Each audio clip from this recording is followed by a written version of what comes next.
ओम शांति। आज हम बहुत ही इंटरेस्टिंग टॉपिक लेकर आए हैं, पावर ऑफ सबकॉन्शियस माइंड, अवचेतन मन की शक्तियाँ। उसमें से एक बहुत ही ज़रूरी शक्ति है जिसे हम बुद्धि कहते हैं। आत्मा के 3 शक्तियाँ हैं, मन, बुद्धि और संस्कार। तो आज एक की चर्चा करते हैं जिसे हम मनुष्य की बुद्धि कहते हैं। उसके भीतर एक सबकॉन्शियस माइंड, जिसे हम अवचेतन मन कहते हैं, वो बैठा हुआ है। अगर मैं आपसे कहती हूँ क्रोध बुरा है और आप कहते हैं हमें समझ में आ गया, लेकिन जिस बुद्धि की समझ में आ गया उसने कभी क्रोध किया ही नहीं।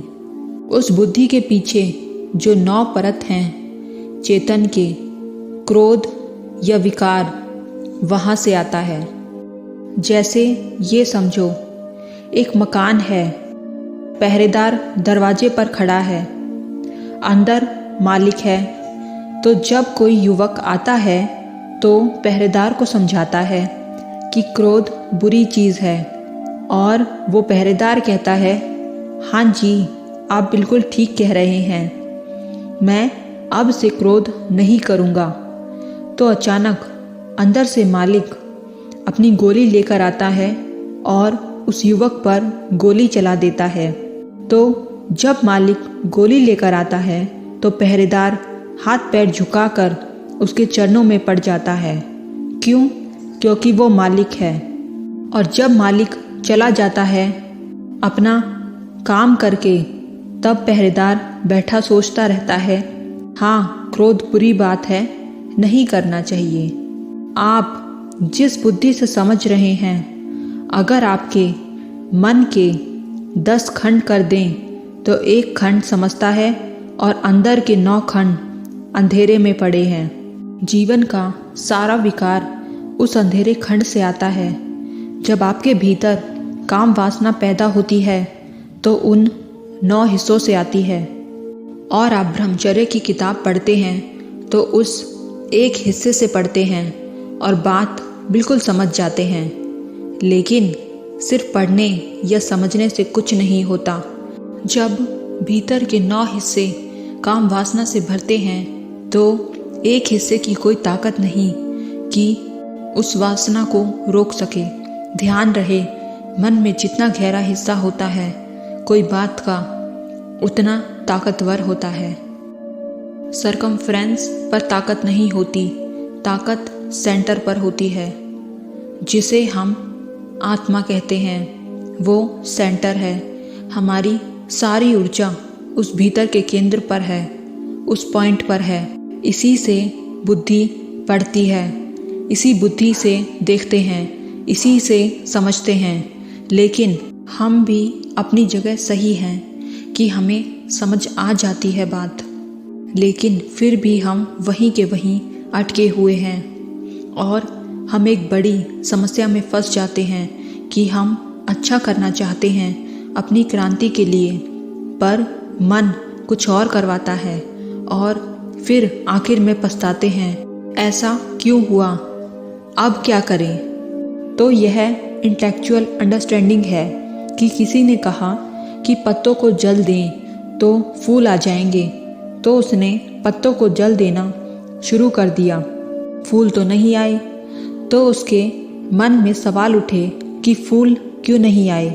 तो ये स्वाभाविक है कि आप अगर पत्तों को जल देते हैं तो वो जड़ों तक नहीं पहुँचेगा, पर अगर जड़ों को जल देते हैं तो वो पत्तों तक अवश्य पहुँचता है और एक सुंदर फूल या फल मिलता है।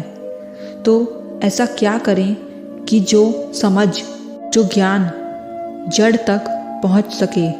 हम जो भी कुछ सीखते हैं इसी बुद्धि से सीखते हैं, गणित हो या भाषा, और हम ये सब आसानी से सीख लेते हैं। क्यों? क्योंकि हमारे भीतर इसके विपरीत कोई दूसरा गणित नहीं है। आपका इनर मोस्ट सेंटर का अगर अपना कोई मैथमेटिक्स होता तो स्कूल या कॉलेज सब बंद हो जाते, इसलिए हमारे भीतर का कोई गणित नहीं है, इसलिए विश्वविद्यालय सफल हैं। सब कुछ इंसान की इजाद है। अगर एक बच्चे को हम भाषा बोलना ना सिखाएं तो वह शायद नहीं सीख पाएगा, लेकिन एक बच्चे को क्रोध सिखाने की ज़रूरत नहीं है, वह अपने आप सीख जाएगा। अगर हम एक बच्चे को गणित ना सिखाएं तो दुनिया में और कोई उपाय नहीं कि वो गणित सीख ले। लेकिन काम वासना सिखाने की किसी भी विद्या की जरूरत नहीं पड़ेगी। उसे जंगल में भी डाल दो तो वहाँ भी सीख लेगा। सीखने का सवाल नहीं, वह सब भीतर से आएगा। इसका मतलब यह हुआ कि जीवन में जो चीज़ भीतर से आती है उसी में ही हम फंस जाते हैं। बाहरी दुनिया की भाषा, वेश सब सीख लेते हैं क्योंकि भीतर का मन उस चीज़ के विरोध में नहीं है। तो जो भी हमें स्कूलों में शिक्षा मिलती है उसमें हम सिर्फ मन के ऊपरी को ही ट्रेन कर पाते हैं। कठिनाई तो तब शुरू होती है जब हम अपने को भीतर से बदलना चाहते हैं और ऊपरी हिस्से का या ऊपरी शिक्षा का इस्तेमाल करते हैं, तभी हम सफल नहीं हो पाते। सोचते हैं क्रोध ना करूं, यह उसी हिस्से से सीख रहे हैं जिससे भाषा या गणित सीखी थी। ये भाषा और क्रोध दोनों अलग अलग चीज़ हैं। भाषा मानव की बनाई हुई है, क्रोध प्रकृति की बनाई हुई है। हमें भाषा, इंग्लिश या गणित सिखाई जाती है, बिना सीखे नहीं हो पाएगा। पर भीतर की पढ़ाई है जो, इसके लिए भी प्रक्रिया से गुजरना पड़ेगा। एक गुरु के पास एक व्यक्ति रोज आता था समझने, तो वो लगातार 21 दिन तक आया। जब पहले दिन आया तब गुरु ने उसे सब समझाया। दूसरे दिन फिर आया, गुरु ने उसे फिर वही समझाया। तीसरे दिन फिर आया, कहता कि जो आपने बताया था मैं भूल गया। गुरु ने फिर समझाया। तो 5वें दिन बाहर पहरेदार ने उस व्यक्ति को रोका और बोला, तुम 5 दिन से एक ही बात बार बार क्यों पूछते हो? तो वो व्यक्ति बोलता, मैं भूल जाता हूँ। तो दोनों की बहस जारी थी। इतने ही गुरु आ गया और बोला, आ जाओ मैं समझाता हूँ। ऐसे 21 दिन हो गए। फिर 22वें दिन नहीं आया। क्यों? क्योंकि गुरु उसके पास ही पहुँच गए और बोलते, आज नहीं आए तुम? तो वो कहता, जो आपने समझाया था मैं समझ गया। एक और उदाहरण से समझते हैं। जब बुद्ध के ग्रंथों को संपादित किया गया तो वहाँ बड़ा ही अजीब बात सामने आई कि बुद्ध किसी भी पंक्ति को 3 बार से कम दोहराते नहीं थे। 3 बार कहते थे हर बात को। जब उनके ग्रंथों को हिंदी में विनय प्रकट का पूरा संग्रह किया तो हर पंक्ति के बाद निशान लगाए, फिर से वही उसका निशान बनाया, फिर से वही उसका निशान। पूरी किताब निशान से भरी हुई है। क्यों इतना दोहराया बुद्ध ने हर बात को? तो उस ज़माने में सिर्फ दोहराने से ही आसानी से भीतरी मन में बात प्रवेश हो जाती थी, क्योंकि व्यक्ति सरल थे। जितनी बार दोहराया जाता है वो बात भीतरी मन में पहुंच जाती है। लेकिन अब व्यक्ति एक बात को बार बार नहीं दोहरा पाता। वो कहता है दूसरी बात करो, हमारे पास समय नहीं है। आज भी जो लोग अनकॉन्शियस माइंड के साथ काम करते हैं वे सिवाय दोहराने के कुछ नहीं करते। जैसे कि पेरिस में एक बहुत बड़ा मनोवैज्ञानिक इमाइले कुए नाम का व्यक्ति था, जिसने लाखों लोगों को ठीक किया कि तुम बीमार नहीं हो। वो कई कई घंटों तक लिटाए रखता था उस इंसान को और बस दोहराता था कि तुम बीमार नहीं हो, तुम बीमार नहीं हो। वो इंसान कहता था कि ठीक है, हम समझ गए, बार बार क्यों दोहरा रहे हो इस बात को। तो इमाइली कुएं कहता है, तुम तो समझ गए एक बार में ही, मुझे पता है, पर तुम्हारे भीतर तक ये बात पहुंच जाए तब तक दोहराते रहना है, क्योंकि ये ऊपर की बुद्धि नए में रस लेती है, पुराने में रस नहीं लेती। ये थोड़ी देर में बोर हो जाएगी, ये बाहरी बुद्धि समझ नहीं पाएगी, पर थोड़ी देर में ये बाहरी मन चुप हो जाएगा और भीतरी का मन, अवचेतन मन सुनने लगेगा। तो कुएं का काम यही होता था कि जब तक भीतर मन तक बात नहीं पहुंच जाए तब तक वह दोहराता रहेगा, और जब भीतर का मन ये मान लेगा कि हाँ मैं बीमार नहीं हूँ, तब बीमारी समाप्त हो जाएगी। और आज पता नहीं मंत्र तंत्र जादू क्या क्या चल रहा है। क्यों? क्योंकि इंसान बहुत सोफिस्टिकेटेड हो गया है। पहले लोग सरल थे, अवचेतन मन में बात बहुत जल्दी पहुंच जाती थी और काम बन जाते थे। अब इंसान बहुत जटिल है।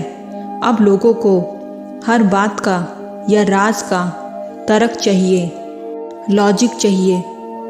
विज्ञान कहेगा तो मैं मानूंगा।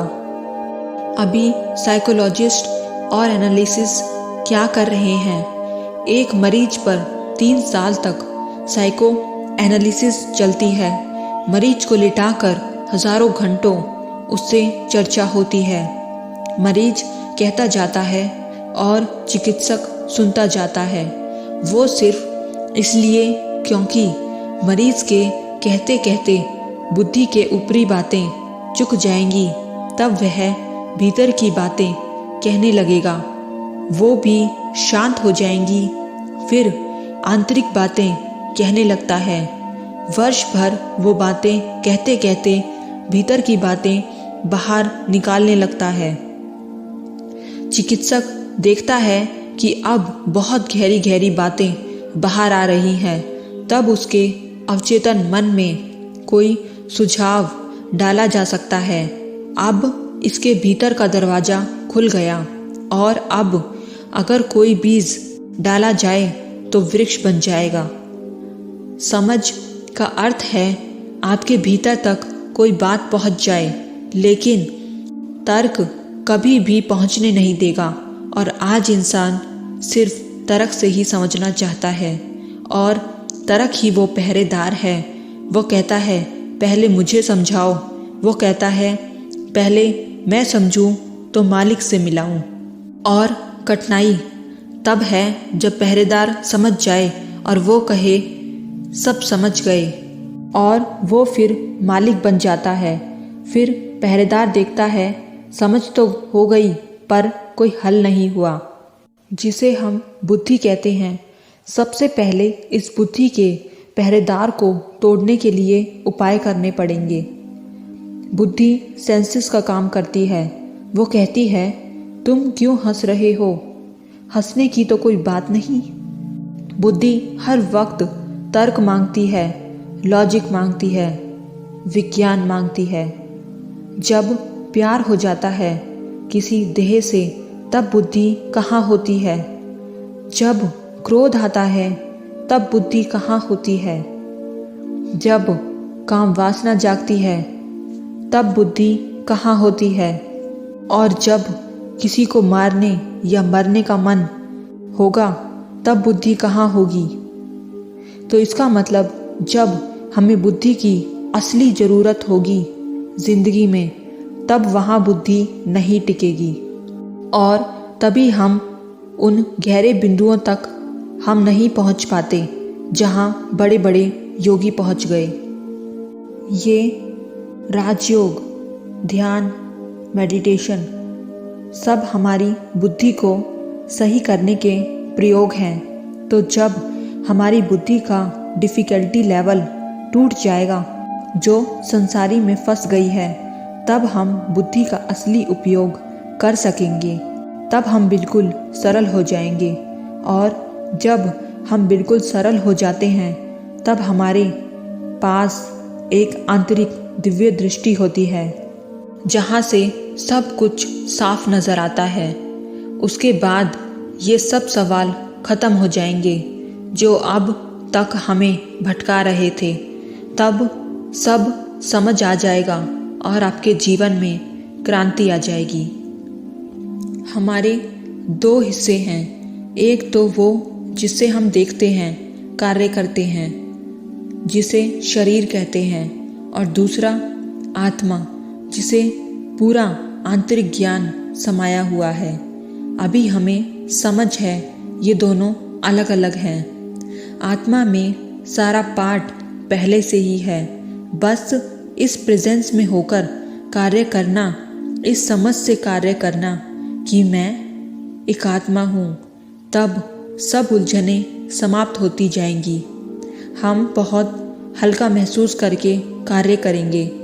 जब हम आत्मा के बल पर जो भी कार्य करते हैं या समझते हैं या चाहते हैं, वही उसकी ज़िंदगी में फलित होने लगता है।